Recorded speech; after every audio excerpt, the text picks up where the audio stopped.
Bonjour YouTube et bienvenue aux ateliers Appel. Aujourd'hui, comme à notre accoutumée, on reçoit un nouvel auteur.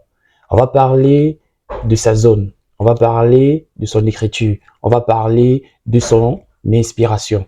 Alors ne quittez pas car nous avons beaucoup de choses à apprendre de cet homme, de ce grand homme, de cet écrivain et qui a plusieurs autres casquettes. Certainement, c'est de l'inédit, certainement, vous serez surpris et à tout à l'heure pour le découpage minutieux de tous les ingrédients qui nous permettront de concocter notre café littéraire d'aujourd'hui. C'est parti.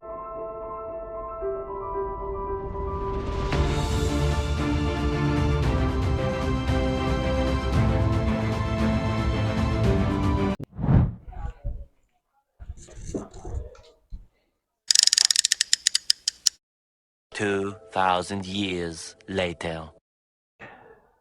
Bonjour Dylan. Bonjour. J'espère que tu es prêt à te faire passer à la moulinex des ateliers Appel. Évidemment. Alors, on va commencer par le plus simple, hein. Tu nous présentes qui est Dylan et ce qu'il est dans sa vie sociale. Bon, d'accord.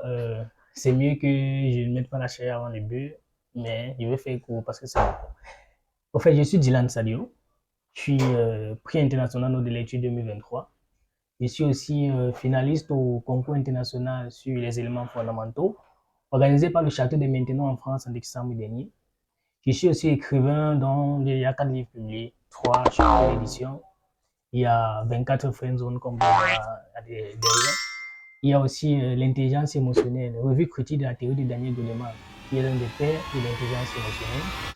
Il y a aussi l'ordre de rajouter réflexion émotionnelle, un remède aux gomologies dans le jargon médical. Remède pourquoi? Parce que la médecine utilise des mots forts, des gomologies, et du coup je montre l'impact que ça a et que ça a créé en quelqu'un et comment y remédier. Et maintenant le dernier, c'est un livre en espagnol, c'est un article. Je l'ai publié au deuxième congrès des hispanistes récemment. C'est ce qui m'a valu, qui m'a permis de rencontrer l'ambassadeur d'Espagne pour pouvoir échanger avec lui à propos. Très bien. Très, très belle et longue présentation. Je sais Oui. qu'il y a forcément d'autres choses D'autres dont nous choses ne comme sommes pas au formateur et courant. tout, ouais. Exactement. Vous êtes aussi formateur, vous êtes Intervenant RFI, intervenant RFI, vous enseignant êtes d'espagnol, etc. expert des notes de lecture, etc., etc.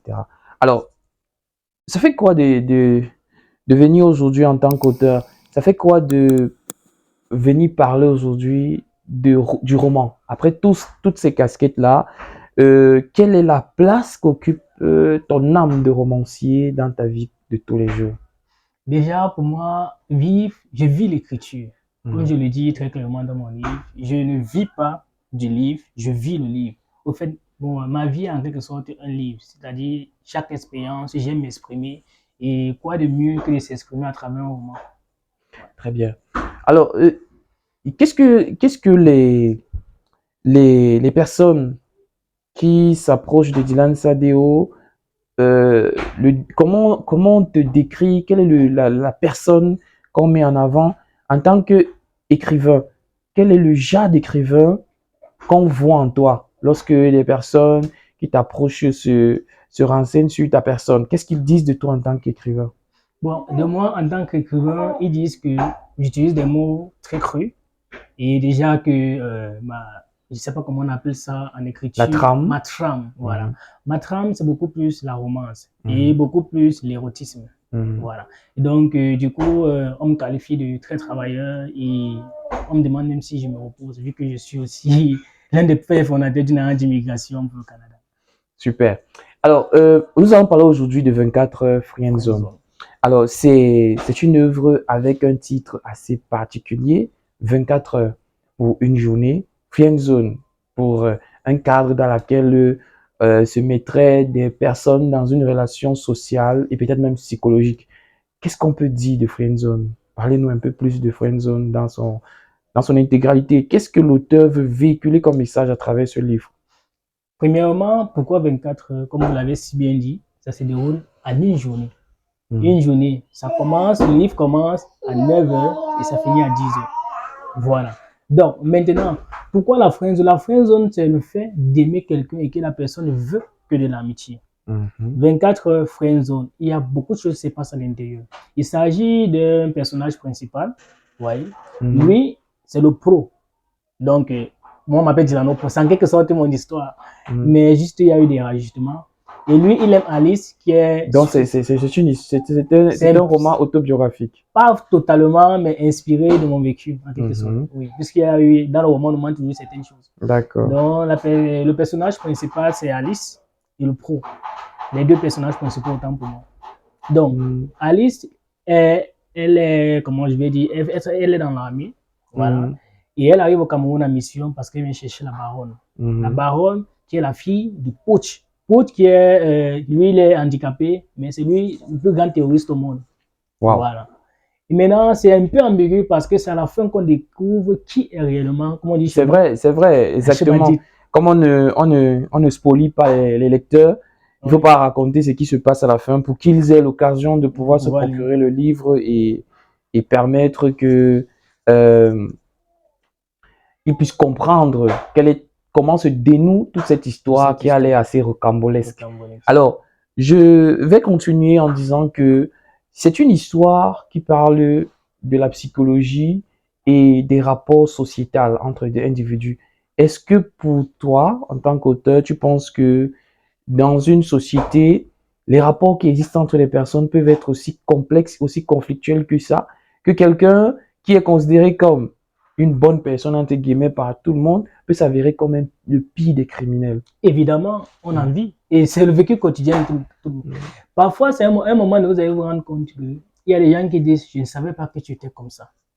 Parfois, vous faites confiance à quelqu'un. Si on parle au cadre de l'immigration, moi, par exemple, quand je forme mes candidats ou quand je vais faire voyager quelqu'un pour le Canada, je ne peux pas dévoiler, même à son collègue ou même à son frère, que je forme aussi. Les deux ne savent pas qu'ils voyagent parce qu'on ne sait jamais. Donc, jusqu'à tout moment. Surtout, nous sommes en Afrique. Nous sommes en Afrique, donc du coup. Quand ça dépasse dans le journée, on se tourne dans le noir. On se tourne dans le noir. Exactement. Donc, même pendant qu'on est en train de voyager, on ne sait pas. L'avion peut tourner. Donc, du coup, il faut vraiment être très discret. Oui, il faut être très prudent. Donc, friendzone, en fait, c'est pourquoi? C'est pour dire quoi, friendzone? Friendzone, c'est pour dire que on peut aimer quelqu'un et la personne ne ressent pas réciproquement cet amour. Mais maintenant, comment gérer cela? Et parfois, on aime quelqu'un et la personne nous aime aussi, mais la personne ne sait pas comment s'y prendre. Parfois, ça tourne en rond, en friendzone. Et je profite pour dire à certaines personnes, surtout les filles, la façon dont elles considèrent souvent les garçons. La façon, parfois, les filles disent, je n'ai que des amis garçons. Elles se rapprochent trop du garçon. Et les garçons, généralement, ne voient pas la chose comme ça. Du coup, ils commencent à aimer et quand c'est pas réciproque, là ça devient le problème. En fait, on l'a friendzoné, il ne se rend pas compte qu'on l'a friendzoné et là il se retrouve seul dans sa zone. Dans sa zone. Voilà. Ah là, je vois. On a balisé la zone. Exactement. Alors, lorsqu'on parle de friendzone justement, est-ce que ça ne rend pas un peu difficile les relations aujourd'hui? Dans la mesure où la friendzone existe souvent pour l'un et pas pour l'autre. Maintenant, lorsqu'on aime quelqu'un et qu'on nous a friendzoné, qu'est-ce qu'il faut faire? Justement, ça c'est une très bonne question. Si on aime quelqu'un et qu'on se rend compte qu'on a été friendzoné, la première des choses à faire, c'est d'observer. La deuxième des choses à faire, c'est d'aller en retrait. Et vous allez constater que généralement, quand la personne se rend compte que on a été friendzoné, par exemple, celui qui a été friendzoné, la personne qui friendzone, quand elle se rend compte que elle a friendzoné cette personne, elle se pose des questions. Et parfois, elle part chercher au tréfonds d'elle si à un moment donné, elle-même, elle n'a pas réellement eu à aimer cette personne. Mais généralement, que ce soit l'un, que ce soit l'autre, prendre du recul, prendre du temps, laisser que tout cela passe et au fait que ça s'en aille et puis on revient. Mais c'est pas, ça sera vraiment plus de l'amitié. Ça, c'est clair. Parce que même si on dit oui, j'ai compris, on est qu'amis, tout et tout, à un moment donné. Donc, tu penses que dans les relations interpersonnelles, lorsqu'on a décidé d'aimer quelqu'un de façon amoureuse, et on ne peut pas redescendre à de l'amitié saine, on ne peut pas transformer ça de l'amitié saine. Ça ne peut plus vraiment être de l'amitié. Parce que à chaque fois, il faudra toujours se rappeler, parce que le cerveau fonctionne comme un album photo psychologique qui capture les actions. Donc du coup, il y aura de l'amitié saine, mais ça ne sera pas vraiment ça. Chacun va essayer de faire l'effort, surtout celui qui a été friendzonné. Et quel est le conseil donc l'auteur Dylan Sadeo dans Friendzone essaye d'apporter au lectorat qui se trouve dans cette situation-là? Le conseil que je vais donner, c'est 1. La façon dont on gère les relations avec les personnes. Comment est-ce qu'on gère les relations? Si on se rend compte dès le départ que l'un autre ami qu'on considère comme ami parce qu'il y a des gens qu'on ne veut vraiment pas, de relation avec eux. Quand on constate que c'est vraiment sa vie déjà au vinaigre, on prend chacun ses distances. Parce que ce n'est qu'à ce moment qu'on peut stopper cela. Mais quand c'est déjà là et qu'on constate que où la personne essaie déjà, où la personne déjà s'exprime, là maintenant, qu'est-ce qu'il faut faire? Moi, j'ai dit, chacun doit prendre du recul, chacun doit prendre du temps, laisser le temps passer avant de revenir. Et aussi, ce qui peut réellement guérir, c'est le fait que cette personne qui a été friendzonée trouve une autre personne qu'il ou qu'elle aime pour pouvoir effacer complètement cela. Ok. Donc, ce n'est que l'amour. C'est l'amour la solution. Ouais. Alors, et vraiment, je ne suis pas un expert de l'amour et a priori, personne ne l'est exactement. Ouais. Chacun essaye de s'intéresser à la question en fonction de son expérience personnelle et ses convictions. Alors, on dira déjà que Friendzone, 24 heures Friendzone sera dédicacé très prochainement. Friendzone est disponible en version physique au numéro qui s'affiche au bas de l'écran. Et au-delà de ça, on dira que Friendzone, c'est une exhortation à l'attitude à avoir lorsqu'on a été friendzoné, à l'attitude à avoir lorsqu'on friendzone, et enfin, à comment gérer les relations de couple, même quand on est devant quelqu'un qui a un revers de la médaille, c'est-à-dire un masque qu'il cache et qui ne veut pas dévoiler de prime abord. Et c'est pour cela que je vais continuer en venant maintenant sortir un peu de l'œuvre et d'entourer, de parler ce qui concerne l'entourage de l'œuvre. Comment s'est passé ton appréhension de l'édition? Comment s'est passée l'édition au sein de Appel Édition? Déjà, quelle est ta vision globale de l'édition au Cameroun? Qu'est-ce qu'il y a comme entrave? Qu'est-ce qu'il y a comme avantage? Et qu'est-ce qui t'a permis de choisir de te faire éditer à Appel Édition?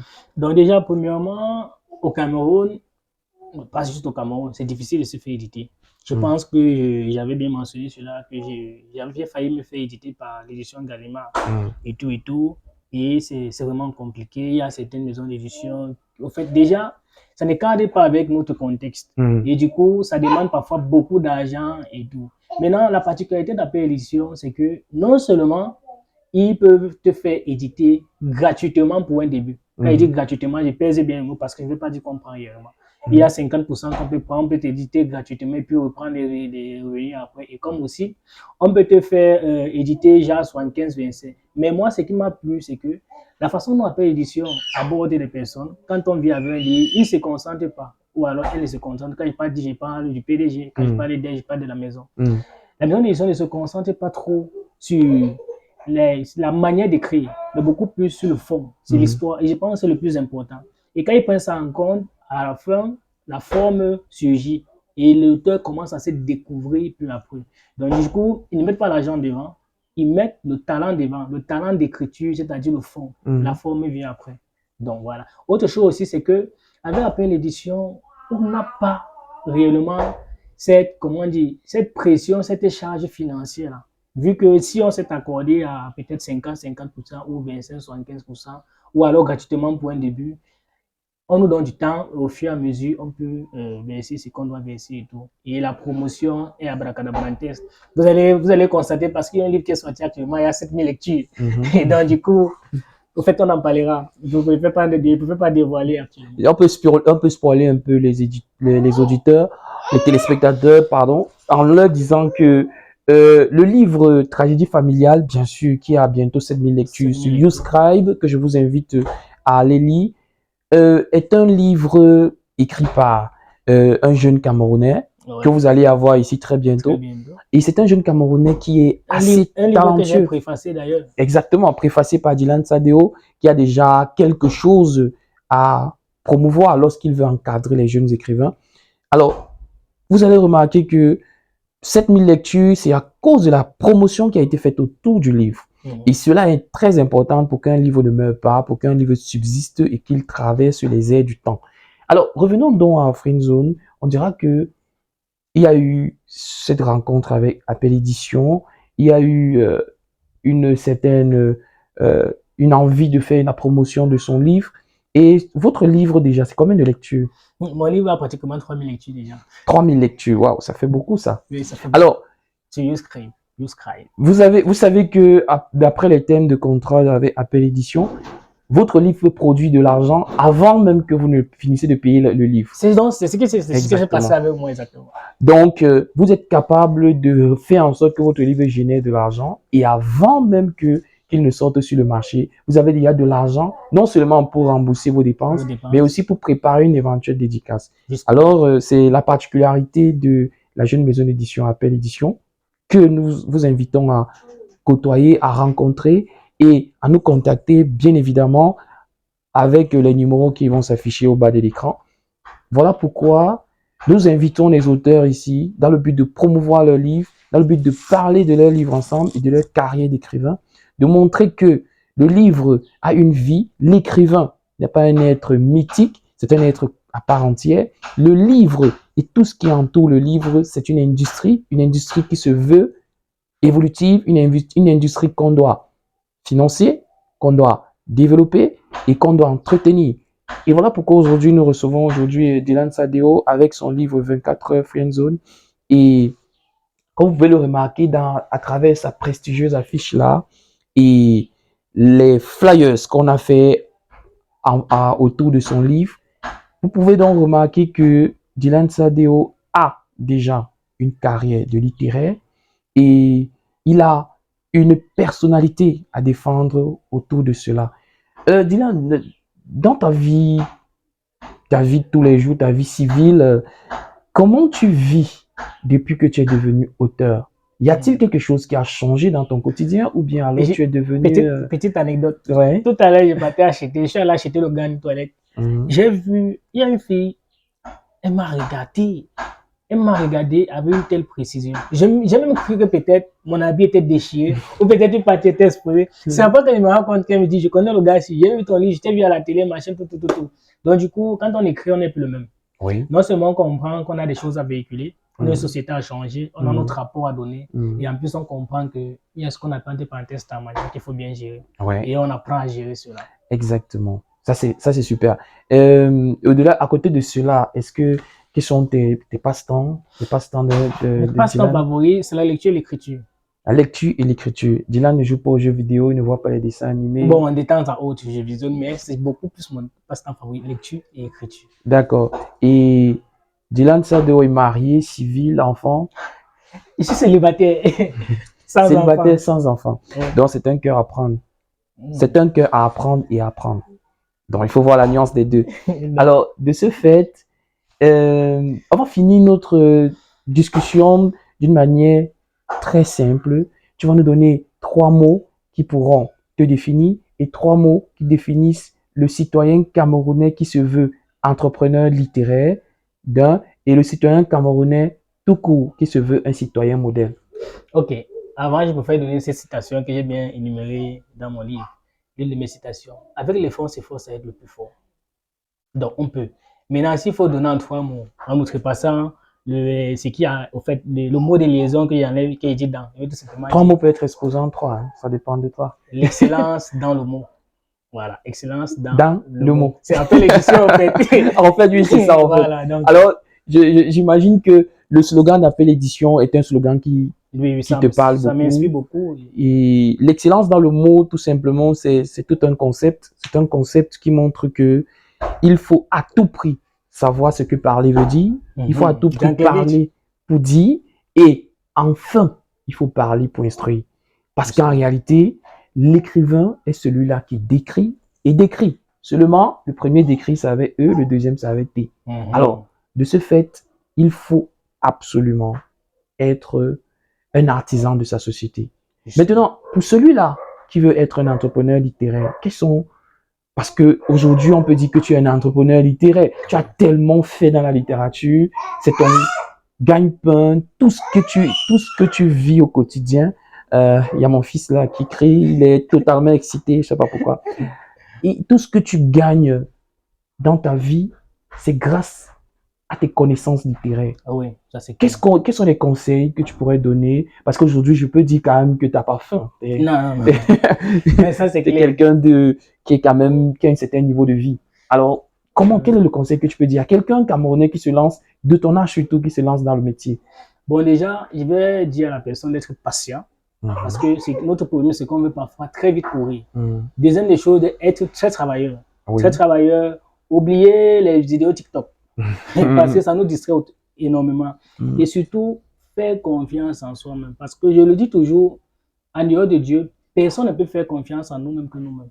Les autres Exactement. vont juste vouloir voir le résultat et puis s'accrocher derrière nous. Donc Exactement. voilà les 3 conseils que je peux donner. 1, la patience. 2, le travail. 3, se faire confiance. Et je sais que tu as un côté religieux, chrétien.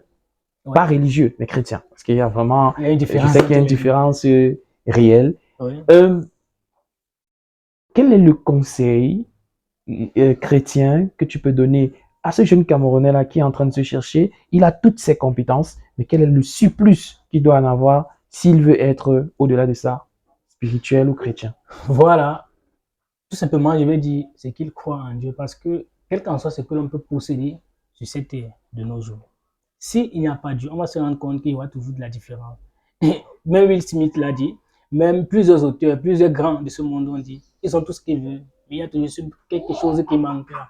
Mais même si parfois ces gens ne veulent pas dire c'est quelque chose qui manque, on sait que c'est Dieu. Et avec ça, il y a la paix du cœur. Et du coup, on n'a pas. L'orgueil diminue quand on comprend qu'en réalité, on peut marcher en contre son pays, on meurt. Exactement. Super Dylan, merci d'être venu ici aujourd'hui. Merci d'avoir accepté notre invitation. Nous espérons que nous nous reverrons très bientôt. Évidemment. Pour les prochaines publications. Le livre, il est disponible au prix de 5000 francs en précommande et pour la dédicace, vous serez très vite informé de l'heure du jour. Pour l'instant, on se retrouve ici et ailleurs. Bye bye. Ok.